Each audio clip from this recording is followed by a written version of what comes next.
Ciao ragazzi, come state? Spero tutto bene. Oggi per la prima volta voglio portare sul canale un argomento che non ho mai trattato ma che in tanti mi avete chiesto, e cioè tutto il mondo che gira intorno alla creazione di un video. Ci sarebbe da parlare per ore, ma per rendere questo video meno pippone ci focalizziamo nei video girati mentre ci troviamo in moto.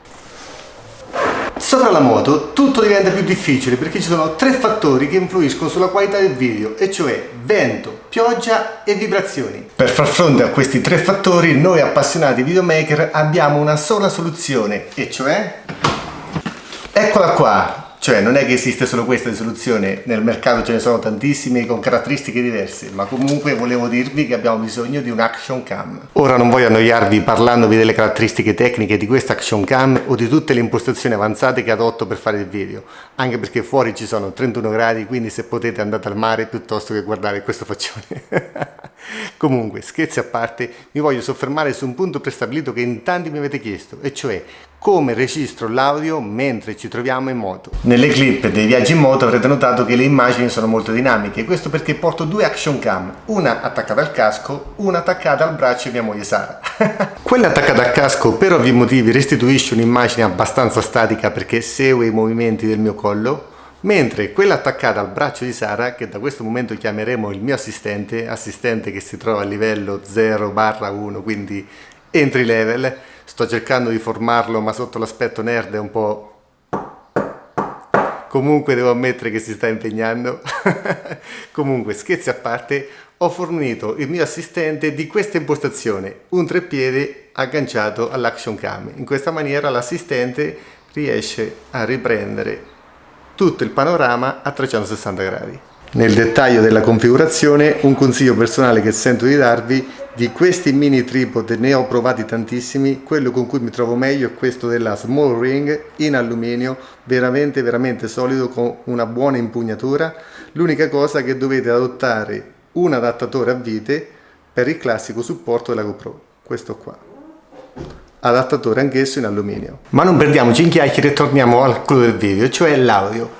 Vi ho fatto vedere che utilizzo una GoPro Hero 9 Black. Questa camera ha una caratteristica interessante: può essere immersa fino a 10 metri in acqua senza lo scafandro e al tempo stesso anche sott'acqua registra l'audio. Questo perché in casa GoPro hanno fatto un buon lavoro sui microfoni.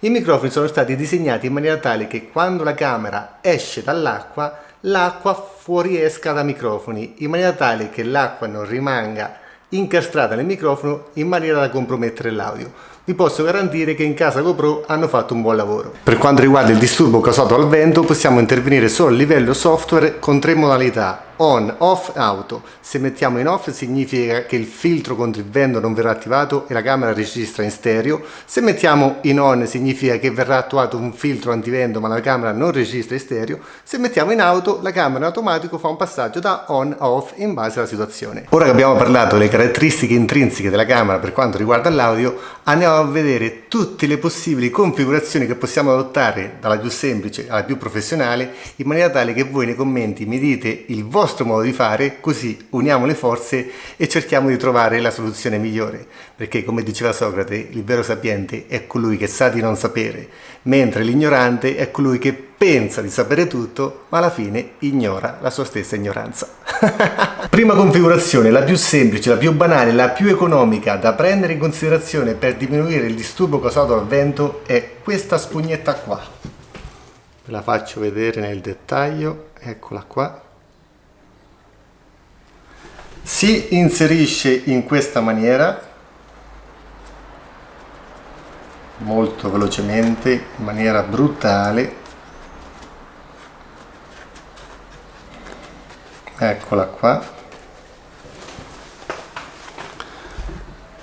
Lo schermino rimane scoperto, idem per lo schermo posteriore, tasto superiore, tasto laterale. Questa spugnetta, se l'acquistate su Amazon, vi arriverà in tempi brevi e costa circa 14-15 euro, dipende dal periodo. Se l'acquistate su AliExpress come ho fatto io, vi arriverà dopo un mese e mezzo e costa circa 1,50 euro. Le caratteristiche di questa spugna è che, già testata alla grande, se voi utilizzate la camera in questa maniera e con la configurazione originale e andate a una velocità di circa 30 km/h, diciamo che il suono è abbastanza decente. Con questa spugnetta vi garantisco che potete raddoppiare la velocità e avere lo stesso risultato. Per quanto riguardano i lati negativi, gli unici che ho trovato è che ogni volta che dovete cambiare la schedina o ricaricate la camera dovete toglierla, e se prendete molta pioggia la spugna può impregnarsi d'acqua e avere quel suono leggermente metallico, ma per il resto ragazzi, vista la spesa, visto l'utilizzo, straconsigliata. Passando al secondo livello, se vogliamo migliorare l'audio, quindi fornire la camera di un microfono esterno, dobbiamo acquistare questo accessorio qua. Parliamo del Media Mode che si trova nella versione per la GoPro Hero 8 e per la versione GoPro Hero 9. Non ci confondiamo che sono diversi. Per inserirlo dobbiamo togliere lo sportello della batteria, basta tirarlo in questa maniera, c'è questa clip qua, tramite questa clip qua, e infilare la GoPro in questa maniera e richiudere lo sportellino. Sul Media Mode, nella parte bassa, troviamo un jack audio da 3,5 mm.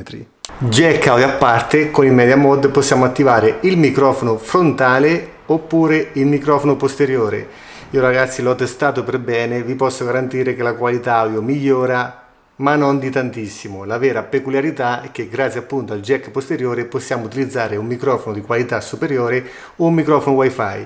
La nota negativa del Media Mode è che non possiamo più immergere la camera, quindi non è più subacquea anche se resiste agli schizzi. La nota positiva è che tramite la porta centrale possiamo ricaricare la camera, mentre l'altra nota negativa è che per cambiare la schedina ogni volta dobbiamo aprire e sfilare la camera. Passando a un livello ancora superiore dell'audio possiamo utilizzare queste slitte, questa e questa sopra, per ancorarci un microfono professionale. Nel caso specifico vi faccio vedere un classico microfono direzionale della Rode. Si infila in questa maniera, bisogna inserire il cavo nel jack audio, in questa maniera sicuramente l'audio sarà ancora migliore. Nel caso specifico bisogna fare attenzione se il grandangolo della GoPro vada a interferire con il microfono. Comunque di questi microfoni della Rode ce ne sono tantissimi, uno è il lato che sto usando più piccolino, e per diminuire appunto il disturbo causato dal vento possiamo inserire all'esterno il classico gatto morto, cioè quella copertura tutta pelosa. Ora dare questa configurazione all'assistente mentre si è in moto non mi sembra il massimo, quindi un consiglio che sento di darvi è utilizzare il classico microfono lavalier che ora andiamo a vedere. Togliamo il microfono, sganciamo il cavo ed andiamo ad utilizzare il classico microfono lavalier, ma prima voglio farvi vedere una chicca. Se agganciamo il classico jack audio, questa è la situazione. Vi posso garantire che questa configurazione potrebbe dar fastidio, quindi un consiglio che sento di darvi è utilizzare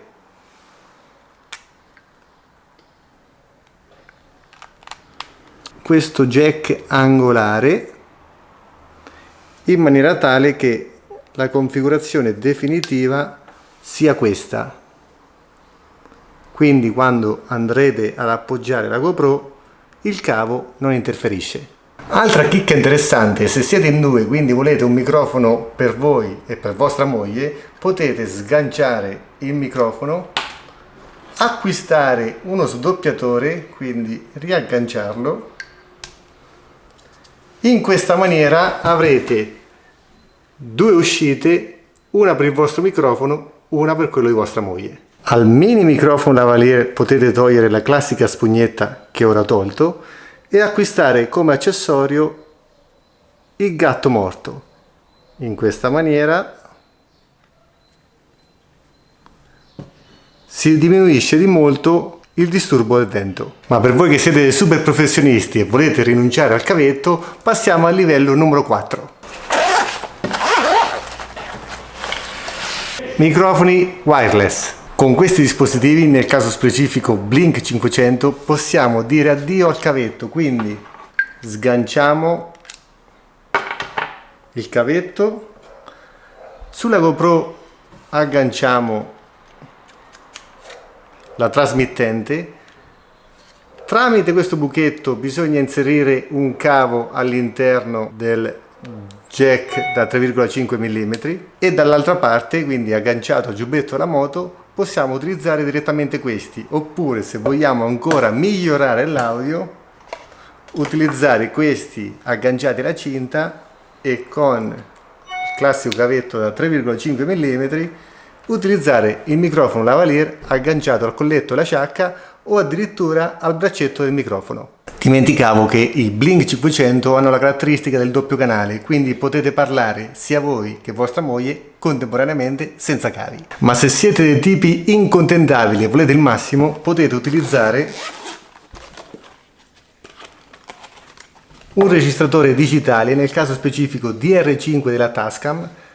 Tramite questi due microfoni potete parlare, ma in moto la cosa migliore è agganciare il classico lavalier e registrare con il microfono agganciato al colletto. In questa maniera la caratteristica è che dovrete sincronizzare l'audio con le clip video. Ragazzi, dopo tutta questa carrellata che ho cercato di snellire al massimo per rendere il video meno pippone, cerchiamo un attimo di tirare le somme per quel che ci serve. Se cercate il massimo, sicuramente la cosa migliore è utilizzare una cosa del genere, quindi registratore digitale e il microfono lavalier agganciato al colletto del giubbetto della moto. Ma ricordate che con questa configurazione poi in post produzione dovete sincronizzare l'audio con le clip video ed inoltre con questa configurazione dovete stare molto attenti con l'acqua perché ovviamente questo coso non è impermeabile. Passando all'altra configurazione, cioè microfoni wifi, dovete ricordarvi una cosa, che quando accendete la GoPro dovete accendere sia il trasmettitore che il ricevitore, quindi dovete fare tre cose contemporaneamente. In questa maniera avete l'audio sincronizzato, ma anche in questa maniera con la pioggia dovete stare molto attenti. La soluzione che forse dal mio punto di vista è quella più interessante è sempre di utilizzare in media mod questo coso qua e il microfono lavalier agganciato, quindi con questa maniera non dovete fare altro che accendere la GoPro, registrare e spegnere la GoPro quando la clip video sarebbe finita. Oppure quella che io utilizzo più spesso è la classica spugnetta. Tutto questo perché, ripeto, il mio assistente, essendo un po' così, riesce ancora a far fatica a sincronizzare tutte queste cose, ma ci sto lavorando sopra. Penso che nei prossimi video qualcosa cercheremo di migliorare, perlomeno lo spero. Per ora ragazzi vi lascio, vi auguro un buon weekend, come sempre vi auguro tanta buona vita e tanta buona strada. Come sempre fatemi sapere nei commenti cosa ne pensate di questa configurazione e come sempre fatemi sapere l'argomento da poter trattare nei prossimi video. Ciao ragazzi e buon weekend! Chi è che viene e mi dà una mano per mettere tutto a posto, perché ogni volta che faccio un video per mettere a posto è sempre un calvario.